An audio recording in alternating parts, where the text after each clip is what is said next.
Bon. Bishem Hashem Naaseh Venatzliach. Quoi? Où ça? Arrêtez, c'est bon, attendez ça. Et on est en direct sur Facebook. C'est pas possible ça. Bezrat Hashem. Avec l'aide de Dieu.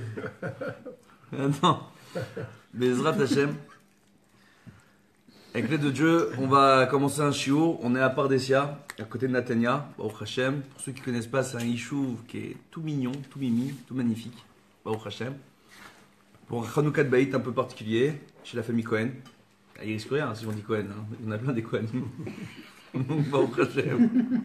C'est ça qui est pratique quand on s'appelle Cohen. C'est on dit chez la famille Cohen, va le trouver après. Bezrat Hashem. D'accord? Donc chez la famille Cohen, Baruch Hashem, pour un Chanukah de Baït. Alors, je fais en hébreu ou en français? Balabaït. Français, ça va. En français, ça va? Ouais. Moi, je comprends que je fais les deux. Français. Hein? Français? Il va pas faire Allez, Bezrat Hashem.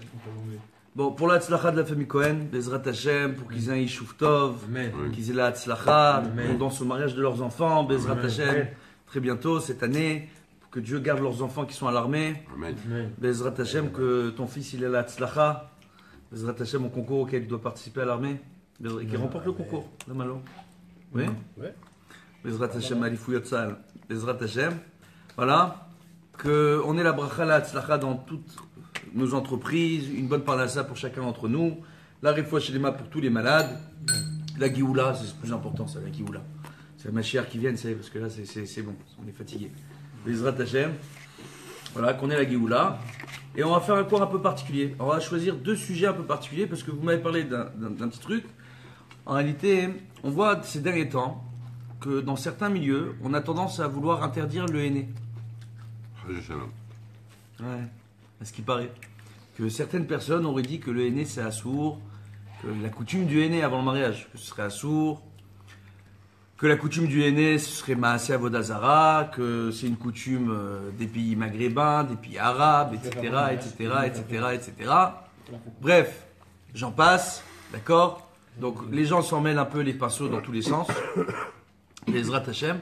On va essayer d'expliquer un peu l'origine de cette coutume et pourquoi il est important de la faire. Important de la faire, c'est pas Stam important de la faire. Mon arrière-grand-père Rav Beddin de Tunisie, le Rav Tzemach Ishaï, il a écrit dans son shoot Geza Ishaï, en détail, d'accord? Baruch Hashem, l'importance de la China. Il faut savoir premièrement que China, le henné, c'est les rachetevot, d'accord? De Chala, Nida, Vadlakat Nerot. 3 misvot essentiels qui sont rappelés dans Masichet Shabbat, d'accord? Que l'on dit que ces 3 misvot-là sauvent la femme de la mort au moment où elle est sur le point d'accoucher. Là, je peux vous raconter personnellement, ma femme, Baruch Hashem, elle a mis au monde 4 kg de bonheur, Baruch Hashem, l'accouchement, il n'était pas simple. Et comme elle a le mérite, Baruch Hashem, à chaque fois, de faire les chalot, chaque veille de Shabbat, de faire Afrashat Chala, on a même fait des directs en Facebook, les gens nous demandent de mettre la recette, de faire une vidéo sur la recette des chalot, etc. Avec l'aide de Dieu, Baruch Hashem, elle a eu une lida kala et un bébé en bonne santé. Baruch Hashem. Ouais, c'est comme on dit. Et il y a 5 personnes en train de nous regarder au moment où tu fais ça. Je dis ça comme ça. Ça tombe bien, quoi, les coïncidences. Baruch Hashem. Donc on voit quoi en réalité? On voit que, justement, dans la Masichet Megillah, on fait allusion au henné. Comment? Il est rapporté là-bas que Esther Amalka, hein, lorsqu'elle était l'épouse de Achashverosh, elle ne pouvait pas aller dans la salle du trône chaque jour. C'est rapporté dans la Megillah elle-même, dans la Megillah Esther. Et que quand Mordechai lui dit « Mais tu dois te présenter devant le roi », elle lui rappelle qu'on ne peut se présenter devant le roi que si on est appelé devant le roi. Et que celui qui se présente devant le trône, devant la salle du trône, sans autorisation, il est mis à mort. Même si c'est la reine, l'épouse du roi, il s'en fiche, c'est la loi. Et on dit à ce moment-là que Akadosh Baruch Hu a fait descendre 2 malachim qui ont mis sur Esther Chut Hashani. On dit un fil écarlate, Chut Shel Chesed, un fil de miséricorde, entre guillemets. D'accord? On rappellera que Chut Hashani, quand est-ce on le voit? On le voit dans le Korban Azazel. D'accord? Korban Azazel au moment de Kippour, où on prend, d'accord, un Korban et qu'on emmène à Azazel, qui était une montagne où on le jetait du haut. La personne qu'on envoyait en général ne terminait pas l'année. D'accord? Et la personne qu'on envoyait, c'était une personne qui était dans ses vieux jours, malade, ou qui avait un problème à un niveau ou à un autre. et qu'on voyait que chaque année, la personne ne terminait pas, c'est pas l'année. Condamné. Et qu'on savait que Akadosh Baruch Hu nous pardonnait nos fautes lorsqu'on voyait, d'accord, tout simplement, un ruban qui restait dans le Beth Amikdash changer de couleur. J'enlève la caméra. Et on fait allusion là-bas au Chut Hashani aussi. Donc maintenant, pour bien comprendre, ce Chut Hashani fait référence à Kaparat Avonot. On dit que Esther Amalka, hein, lorsqu'elle est venue, elle a eu Kaparat Avonot. On voit qu'au moment du henné, avant le mariage, qu'est-ce qu'on fait? On fait d'abord, premièrement, la coutume du henné, c'était la veillée des rabbins. En réalité, c'est pas ce qu'on voit aujourd'hui. Ce qu'on voit aujourd'hui, des gens qui font les danses orientales, et les danseuses orientales, et tous ces embrouilles-là, c'est pas ça du tout à l'origine. À l'origine, avant le mariage, au moment du fiançailles, d'accord, on faisait venir les rabbinim, et ils expliquaient, et ils vérifiaient si le jeune homme connaissait bien les lois de Taharat Habayit, les lois de la pureté familiale. Et la jeune femme, elle était de l'autre côté avec les femmes, et on vérifiait si elle connaissait bien les lois de Taharat Habayit. Les raisons pour lesquelles on fait la misva du henné, c'est tout simplement pour qu'il y ait le Chut Hashani, le Chut Shel Chesed qui descende sur le couple. Comme on rapporte, d'accord, que le Khatan et la Kala, quand ils passent sous la Choupa, Kadosh Baruch Hu, il leur pardonne toutes leurs fautes. Donc ils repartent à zéro. On remet les compteurs à zéro. Donc on leur dit premièrement au moment du henné, vous êtes sur le point de vous marier, le compteur est remis à zéro. Raison pour laquelle on remet le ruban rouge. On choisit ce ruban rouge, Chut Hashani. D'accord? Après, mais à part ça, on prend différents éléments avec lesquels on va former le henné, entre guillemets. D'accord? En souvenir du sacrifice, d'accord, de Ktoret, des encens, dans le Beth Amikdash. On dit que le Pitoum Ktoret, c'est une ségoula contre toutes les mauvaises sentences, contre toutes les maladies, contre tout, Baruch Hashem. Une ségoula extraordinaire qu'on a pour habitude de lire avant de faire Mincha, avant de faire Shacharit, d'accord? Au moment où on lit les Korbanot, on a pour coutume de lire le Pitoum Ktoret. Et ça vient remplacer aujourd'hui, lorsqu'on lit le Pitoum Ktoret, ça vient remplacer le sacrifice des encens qu'on faisait dans le Beth Amikdash. En rappelant que lorsque Pinchas a dû sortir contre Zimri, le chef de la tribu de Shimon, qui a décidé de prendre dans le camp de Shimon, dans le camp des Bnei Israël, la fille du roi Balak, d'accord, Cosbi. Il va la prendre pour faire Avodah Zara et la prendre pour épouse, entre guillemets, en faisant Avodah Zara au sein du campement.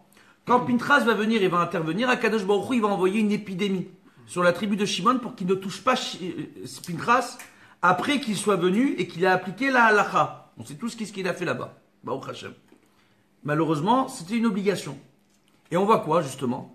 On voit que quand ils ont envoyé la Magefa, Moshe Rabbeinu, quand il était monté sur l'Or Sinaï pour recevoir la Torah, l'ange de la mort avait dévoilé un secret à Moshe Rabbeinu. Il lui avait dit, c'est aussi le Satan, c'est aussi le Samer même, l'ange de la mort. D'accord? C'est le même. Et on va en arrêter, il lui a dévoilé que le Pitoum Aktoret, de faire le sacrifice des encens, ça annule toutes ces épidémies. Qu'est-ce qui s'est passé au moment de cette épidémie-là? Moshe a demandé tout de suite à Aaron de commencer à prendre les encens et à passer dans le campement de Shimon. Et c'est comme ça que l'épidémie s'est arrêtée contre le camp de Shimon. Pinchas, lorsqu'il a vu que les hommes de Shimon essayaient de le tuer et qu'il y avait une épidémie qui s'abattait sur eux, qu'est-ce qu'il a fait? Il a prié pour que l'épidémie s'arrête.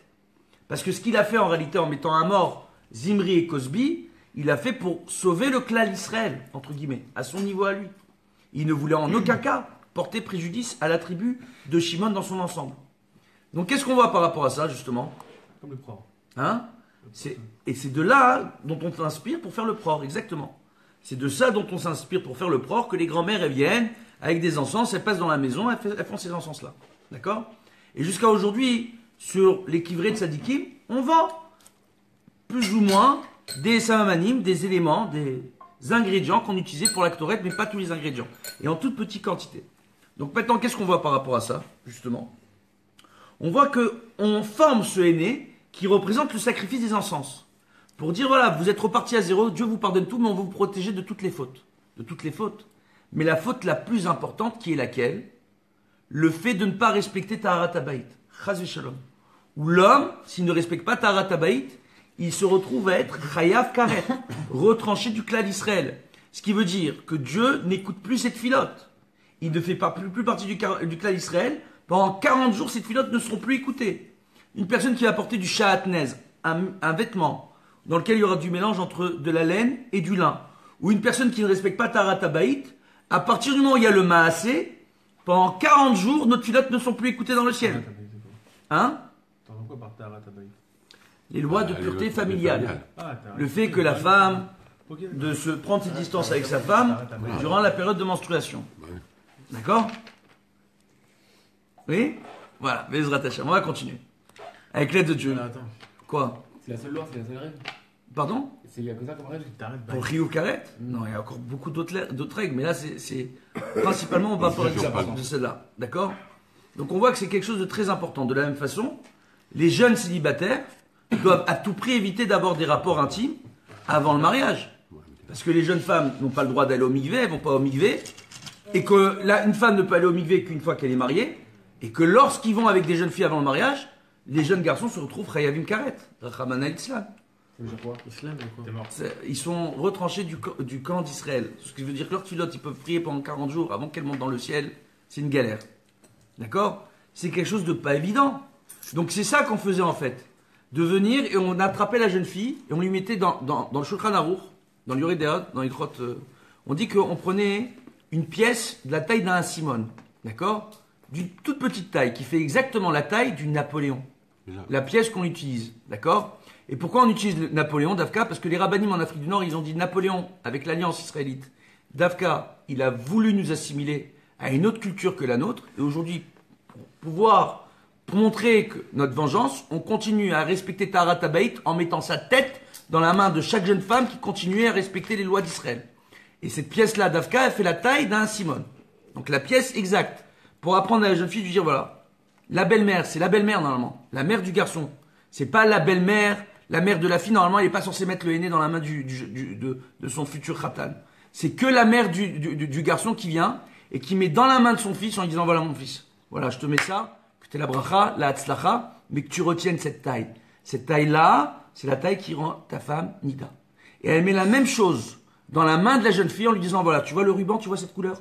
Si tu vois cette couleur rouge, avec une tache de cette taille-là, la taille de la pièce qui est dans ta main, sache que tu as un problème.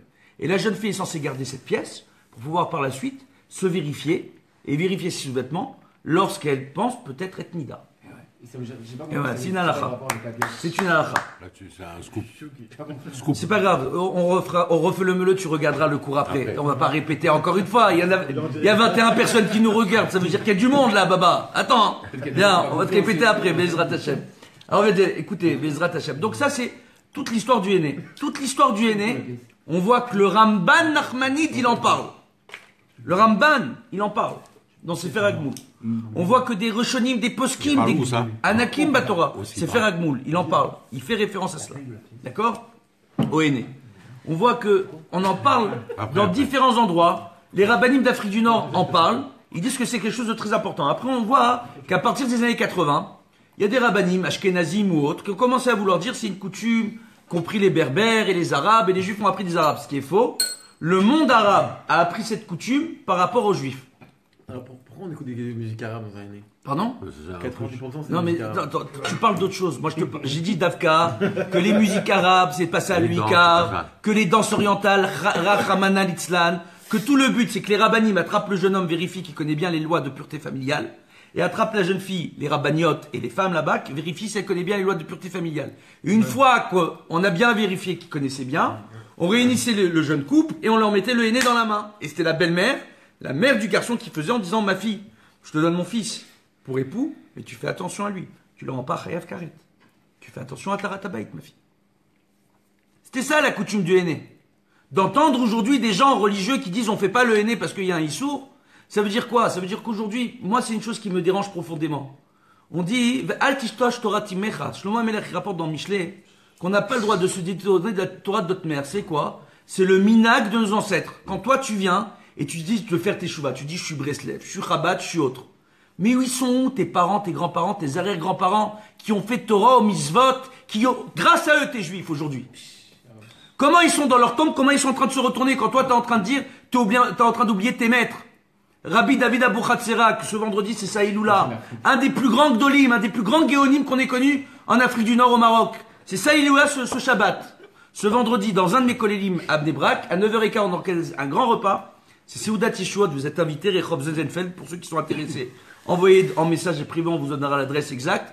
On fait une grande Séouda où tout le monde est invité. C'est Séouda Tishuot. Les gens y arrivent chaque année pour cette Séouda. Et ils ne voient que des grandes libérations par le mérite de Rabbi David Abouhatsera. J'ai monté un collège là-bas, qui existe depuis 35 ans. Je l'ai repris en réalité. Et on étudie là-bas Petach Hawel, de Rabbi David Abouhatsera. D'ailleurs, le fameux grand Rabbi David Abouhatsera qui habite à Naharia a été appelé sur le nom de ce Rav-là, Rabbi David Abouhatsera. Un Gaon au Maroc.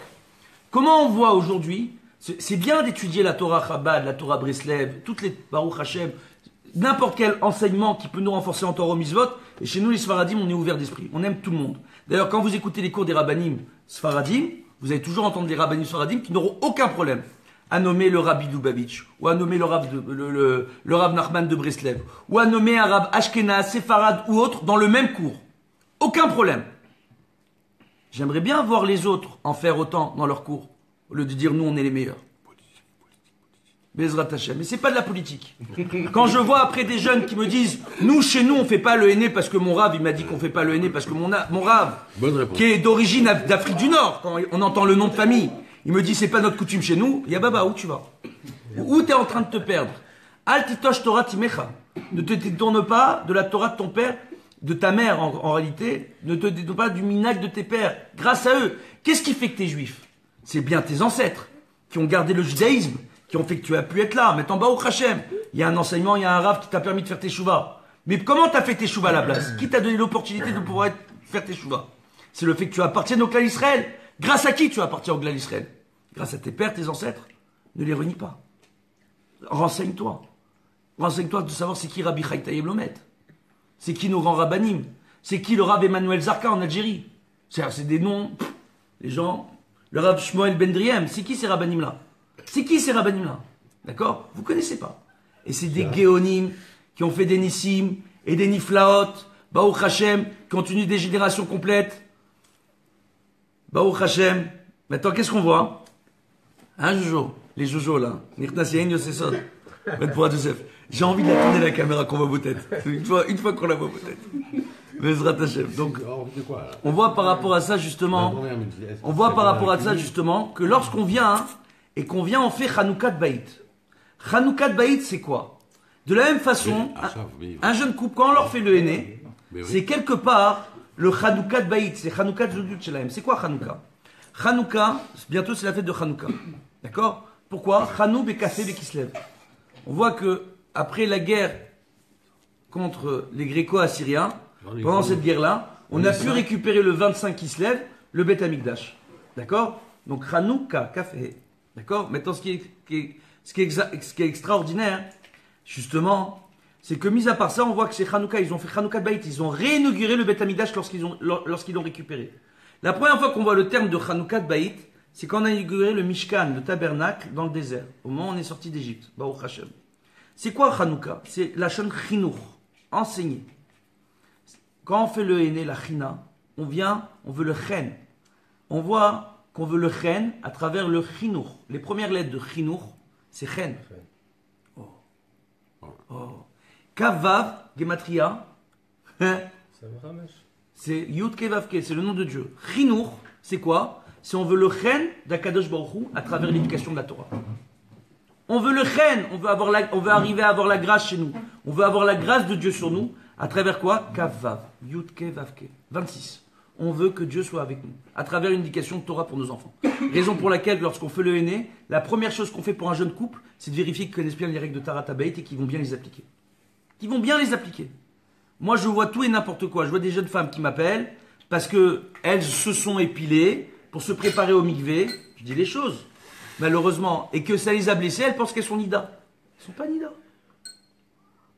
Les gens ne connaissent pas les lois de Tarat HaBeit comme il faut. Il y a des gens qui arrivent à des khumrot de fou. La folie. Hein, et d'autres qui arrivent à des coulottes de fou. C'est impossible. Bezrat Hashem. Par rapport à ça, on voit quoi? On voit justement, non, parce que ça leur parle, ça les concerne un petit peu. Ils sont pas bien du tout. L'autre, il est en panique, là. Il est encore célibataire, il est en train de faire les comptes. Il dit combien de fois je suis Chayav Karet, là. Maintenant, Bezrat Hashem, ça va leur passer. On voit quoi par rapport à ça? On termine. On a juste terminé. Il y a du monde avec nous, on termine. Bezrat Hashem. Voilà. Vous voyez, c'est du live. Baruch Hashem, on vit. Et par rapport à ça, justement, les gens ne connaissent pas les lois comme il faut. Parce qu'il n'y a pas eu cette coutume non seulement à se faire. Et même ceux qui font, ils se détournent totalement de la coutume. C'est devenu, on va danser sur Kalsoum, d'accord, ou Kaltoum, je sais plus c'est quoi son nom, c'est là. C'est la même qui a chanté Bah à la guerre des 6 jours, d'accord, qu'on égorge les juifs, d'accord. Ouais, c'est vrai. D'accord. Ou encore d'autres choses. Alors qu'en réalité, c'est une soirée particulière. De la même façon qu'en fait Hanouka Tabaïn, c'est éduquer la maison dans le Derech HaTorah pour avoir la grâce de Dieu sur nous. Et là, il y a un grand point commun. Sortez. Bezrat Hashem, ça c'est bon là. Va te calmer, va respirer un peu d'air. Bezrat Hashem. On voit par rapport à ça. Vas-y, vas-y. Calme-toi, je sais pas ce que vous avez. Alors maintenant, par rapport à ça, justement, qu'est-ce qu'on voit? On voit justement qu'ici, il y a quelque chose de grandiose. Dans le fait de se dire, quand moi j'inaugure un endroit, quand moi j'ai une simcha, j'ai quoi que ce soit, je dois me rappeler tout simplement d'Akadosh Baruch Hu. On voit qu'il y a une coutume à Yerushalayim, que comme au moment du mariage, on dit, on se rappelle, d'accord? D'accord? Si j'oublie Yerushalayim, ok, colle ma langue à mon palais, oublie ma droiture, d'accord? Bref, etc. On voit que ce même verset, on le dit avant la Brit Mila. Minag Yerushalmi. En Afrique du Nord, chez les Tunisiens, on le disait aussi. D'accord? Pour quelle raison? Pour se dire, la simcha qu'on est en train de vivre, elle ne peut pas être complète, parce que Kadosh Baruch Hu, il est Betsar. Et nous, on va avoir la grâce de Dieu sur nous. On va avoir une éducation de Torah. On veut que nos enfants soient élevés, sont les valeurs du judaïsme, sont les valeurs du respect des parents, du respect des anciens, du respect de son prochain, de faire attention. Les 3/4 des lois inscrites dans le Shulchan Aruch, on ne parle que de lois, on nous dit fais attention. Ne vole pas ton prochain, ne cause pas de dommages à ton prochain. On ne parle que de lois Ben Adam les Chavero. 3/4 des lois. D'accord? Le plus gros du Shulchan Aruch, Roshen Mishpat, Even Aizer, c'est que Ben Adam les Chavero. Il y a une partie du Yoredea, c'est que Ben Adam les Chavero.